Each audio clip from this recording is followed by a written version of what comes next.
Kita mau nuntut suami itu nafkah di luar itu, ya saya perlu perawatan. Jangan suami punya penghasilan cuma 3 juta sehari nuntut biaya perawatan ke salon kecantikan, klinik kecantikan yang habis 1 juta sebulan. Ini nggak tahu diri istri seperti ini. DPR ya 3 juta. Iya. Ya, apalagi yang sudah pensiun. Sudah nggak utuh. Ya makanya ya perlu dilihat itu ya, ada nafkah pokok, primer, ada yang sekunder ya. Penerimaan udah nggak utuh. Kalau suami itu mampu, misalnya penghasilan dia di atas 10 juta atau 20 juta, ya bolehlah istri itu untuk menuntut nafkah lebih. Saya pengen pakai gelang lah, pakai cincin lah, masa tetangga di sebelah pakai, saya nggak pakai. Istri, suami ada kelebihan, kasih. Ya.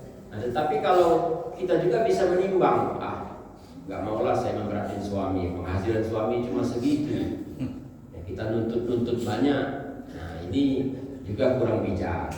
Ya. Nah, bagi suami juga ya harus paham lah.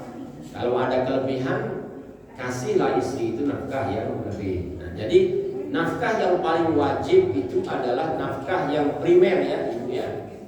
Nah, kalau yang sekunder itu sesuai dengan kemampuan suami. Ya. Itu ya Bu ya. Silakan kalau masih ada yang lain. Ya, baik. Pak Sapari silakan.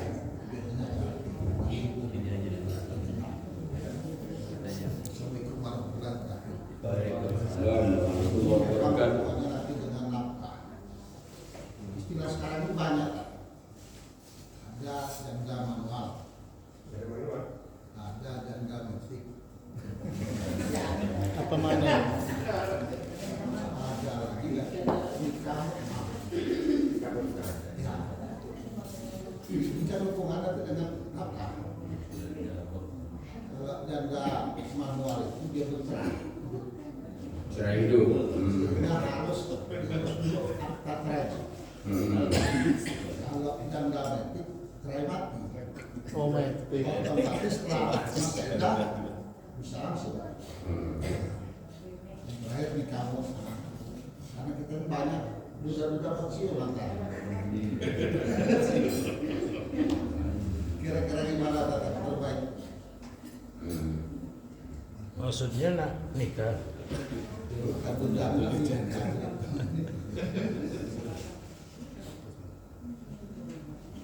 Tadi ada janda manual yang dicerai hidup. Maksudnya apa Pak nafkahnya? Kita kalau kita menikah ini kan harus dulu tercerainya. Ini baru otomatis kan nafkah juga kan. Yang ditanyakan apa maksudnya? Dia ingin cara kembang. Intinya lari ketiga yang mana yang kita lebih baik? Ini orang berlebih tak maksudnya. Pak Sabroni kan udah lebih. Mau nafkahi janda metik atau janda yang manual? Mana lebih baik itu kan? Janda kembang. Larinya ke sana kan? Janda kembang. Biar berantem. Iya. Mungkin maksudnya itu dia masih ditanggung oleh mantan suaminya. Gitu ya. Dia mau gratis saja. Ya, kewajiban untuk memberikan nafkah kepada janda, apakah harus mengurus surat perceraian dulu atau perceraian? Enggak kan? Jelas Pak, kalau janda manual kan kita kalau menikah ini kan bantu ya kan? Iya. Kalau janda metik jadi harus menjaga, harus menikah kan? Kalau juga tadi di kamu gitu kan, sesaat gitu kan? Iya. Saya bahas sedikit dulu dari masalah mut'ah tadi. Mut'ah ini kan artinya hiburan. Jadi ada istilah dalam agama ini 3 yang terkait sama mut'ah. Pertama nikah mut'ah. Ini Ahlus Sunnah wal Jamaah mengharamkan. Karena nikah mut'ah ini hanya sekedar bersenang saja pakai jangka waktu. Misalnya nanti yang biasanya menikahkan diri itu perempuan, zawwajtuka binafsi di muddah syahr misalnya, kunikahkan diriku denganmu dalam masa 1 bulan di mahar asyro malayin, misalnya 10 juta. Ya, kata suami, aku terima nikahnya. Nah, ini nikah mut'ah, ya, yang menurut Ahlus Sunnah wal Jamaah sudah diharamkan. Memang dulu di zaman Nabi waktu masa-masa sulit pernah dibolehkan, tapi hanya 3 hari, berapa hari saja. Kemudian ada lagi nafkah mut'ah yang kita singgung di awal tadi. Nafkah mut'ah ini ya nafkah hiburan, ya, untuk menyenangkan hati istri, ya. Ini juga bisa dituntut kalau istri itu dia bercerainya karena tidak selingkuh, ya, bukan karena selingkuh, atau dia nusyuz, terlalu membangkang, atau dia sendiri yang minta cerai, tidak perlu dikasih. Jadi kalau ada istri yang menggugat cerai, maka dia tidak berhak mendapatkan nafkah mut'ah, dia hanya nafkah iddah saja. Nah, kemudian istilah mut'ah berikutnya adalah haji mut'ah atau haji tamattu. Haji yang kita umroh dulu baru haji. Kenapa disebut tamattu? Karena itu lebih enak, lebih senang kita, lebih gampang daripada haji qiron atau haji ifrad, agak berat, ya. Kalau haji tamattu enak sekali kita umroh dulu, sudah tuh ada waktu setengah bulan nyantai, ya, ibadah aja, baru nanti haji. Nah, itu yang terkenal dengan istilah mut'ah. Nah, kemudian yang istilah janda, metik janda itu tadi, saya mungkin tidak bisa begitu menjawab, ya, cuma ya tidak bisa menjawab. Biarin aja dah. Nggak ada di kitab sebenarnya. Nanti kita diskusi berdua. Oh iya.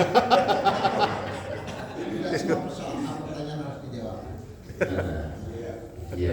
Ada istilah pemohon bukan dosa ditolak bukan melakukan.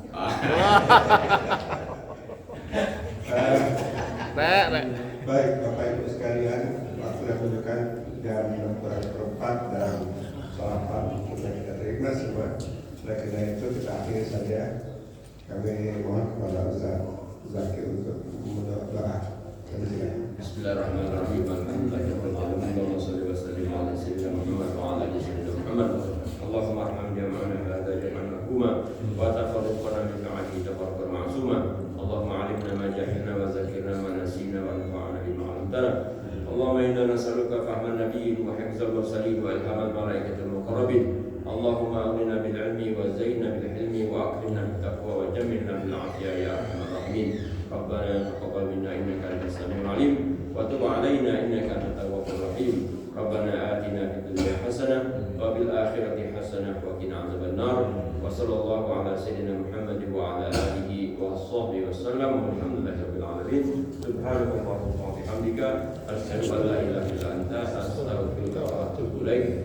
Mohon maaf atas segala kekurangan. Wassalamualaikum warahmatullahi wabarakatuh. Waalaikumsalam warahmatullahi wabarakatuh. Bapak Ibu sekalian yang kami muliakan, demikian manusia agamanya taklim kita pada pagi hari ini. Mudah-mudahan apa yang disampaikan oleh penceramah, oleh komentar ini mudah-mudahan kita amalkan.